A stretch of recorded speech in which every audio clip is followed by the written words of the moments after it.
Check, check, mic check. Check, check, mic check. Hey, podcaster. It's your podcast boss, Andrea Klunder, and today I've got another episode of a little segment I like to call Hey, Andrea. So this is a question that was posed in our online community over at the Creative Impostor Facebook group, which you can find in the show notes for this episode and join. This question comes from Lisa Widder.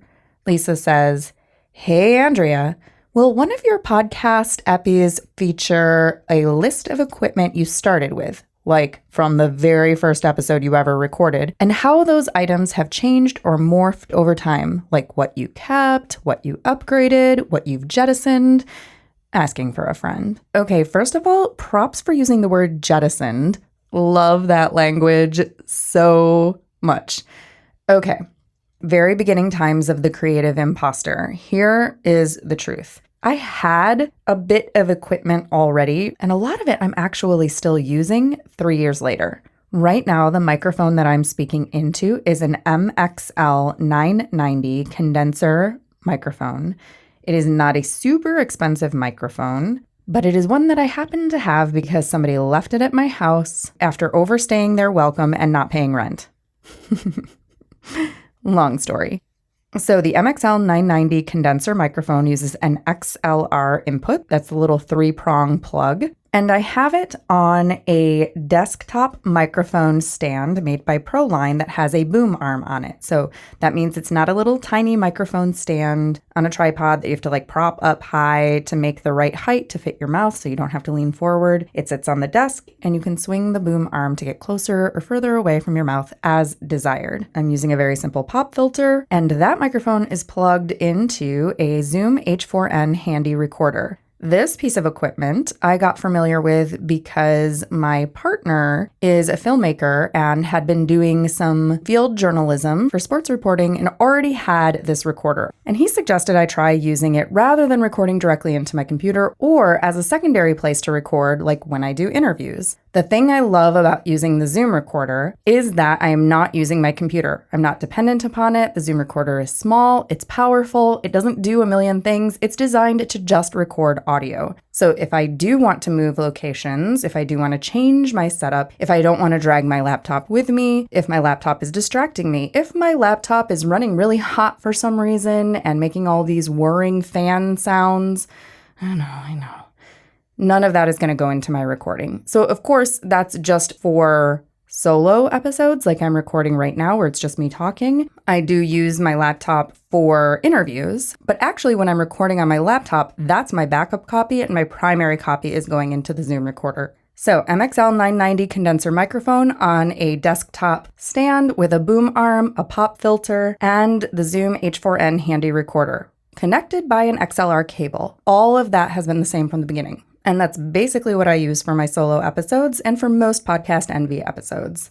Now, when I need to do an interview using Skype, that setup has changed a little tiny bit. So I've always used Skype. There was a brief moment in time recently where I decided to flirt with the idea of ditching Skype and using one of those online recording platforms that supposedly give you a better connection than Skype, like Zencastr or Cast or Squadcast. I tried all 3 of those softwares. They're fine-ish, but I still prefer Skype. In any case, for interviews from the beginning, I have always used Skype, and I record on my computer using a piece of software called Ecamm Call Recorder. You may have heard me talk about Ecamm Call Recorder in a Podcast Angel segment. And oh, now that you mention it, I hear the music. This is our Podcast Angel segment. Ecamm Call Recorder for Mac users only. Sorry, PC. This is an incredible piece of software that you only have to buy once. Let me repeat that. No recurring monthly fees. You only have to buy it once. And every time there's a software update for Skype, guess what? Ecamm updates their software too to keep up. So you never have to worry about compatibility issues. It's super easy to use. It can record you and your guest on separate tracks, which makes your editor's life so much easier. And if you happen to be your own editor, your life so much easier. You may have heard, well, like if you listen to a lot of podcasting industry news or things like that, you may have heard some rumblings that Skype is about to make a huge update and create this thing called Skype for content creators, and it's going to render all third-party recorders useless. Well, we heard from the development team at Ecamm, and they said they're not worried. It's totally going to be fine. So Ecamm users, fear not. You're in good hands. And they have a new-ish thing called Ecamm Live, which integrates your Skype and your Facebook Live in your podcasts and puts it all together. And I have not had enough time to play with Ecamm Live yet, but I have it. And I want to use it. So more on that later. Ecamm Call Recorder for Skype. If you are a Mac user, use this to record your interviews. And when you link to Ecamm from the show notes for this episode found in your app in the description section or at podcastnv.com, I will get a lovely little thank you back from Ecamm for referring you. Okay, so the truth is, Ecamm Call Recorder for Skype, those recordings are my backup. My primary recording is coming by means of a somewhat magical technological setup that my partner and audio engineer, who you hear the name of at the end of every episode, Edwin Ruiz, figured out. And that is that we are using something called an audio interface. The one that we're using, Edwin calls an oldie but a goodie. It is made by MBox. And basically, my microphone goes into the MBox. The MBox connects to my laptop. I'm starting to feel a little like the leg bone's connected to the hip bone. Wait, is that copyrighted? And my Zoom H4n recorder gets plugged into the MBox, and with a little bit of MBox software, magically, I and my guest get recorded on the Zoom H4n on separate tracks, and that is my primary recording. So why record in two places? Well, because sometimes you're recording on an external recorder like the Zoom, and you forget to hit record. In that case, Ecamm Call Recorder, they've got your back. Sometimes you're recording on Ecamm and there's some weird glitchy stuff that might happen that affects your voice. Well, it's still going to affect your guest's voice, but your voice is going to be crystal clear because the Zoom is picking up from your microphone directly, not through call recorder. So you're going to have an even cleaner sound. And just in general, best rule of thumb whenever you're doing an interview is, if possible, to use redundant recording. Record in two places simultaneously, just in case. You just never know. I have had an issue where I forgot to select the right microphone in my Skype settings, so Call Recorder was picking up my laptop microphone. Ugh.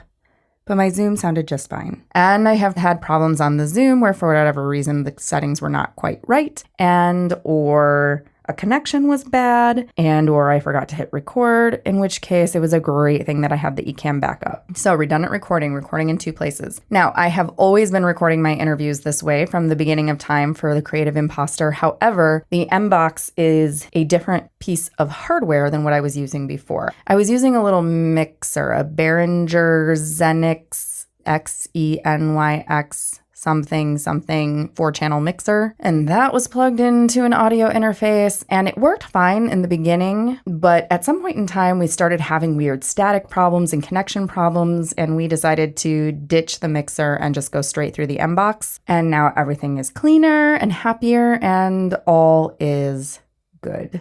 Oh, and very important, I always wear headphones. One time I didn't when I was trying to do a live recording somewhere, and it all went to poo. My channel was all static due to a bad cable, and I had no idea because I wasn't listening in headphones. Which headphones?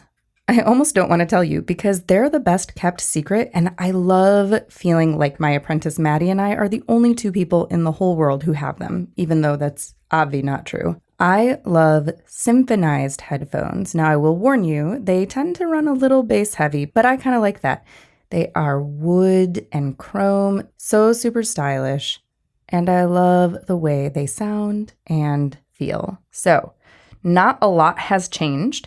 The only thing that we've done differently is to swap out the mixer and interface setup for just an MBox. And now on the software side of things, I started out editing my podcasts in Audacity, which is a popular editing software for most podcasters because it works on Mac and PC, and because it's free. Podcasters rejoice. Podcasters love free. However, after many months of editing in Audacity and having things crash and my work not be saved, or saving my work only to realize I made a mistake like 13 steps ago, and that the only way to recover that mistake is to take my original file and start from scratch, because once you hit save, you can't undo. It doesn't remember what you had there before.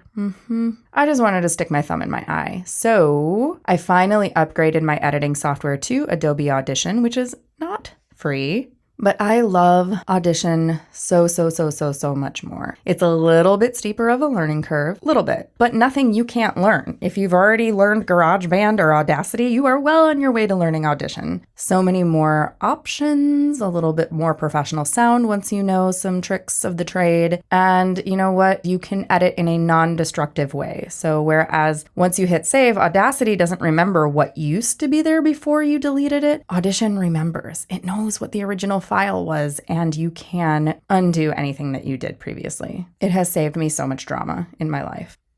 Okay, so what have we learned? I'm pretty much using the same equipment that I used from the beginning. I swapped out my software from Audacity to Adobe Audition. You can totally start with a USB-style microphone plugged directly into your laptop, totally fine. I prefer to use an external recorder like a Zoom. I prefer Ecamm Call Recorder with Skype over any of the online softwares like Zencastr, Cast, or Squadcast, though those are also perfectly viable options for recording your interviews. They're just, well, not my fave.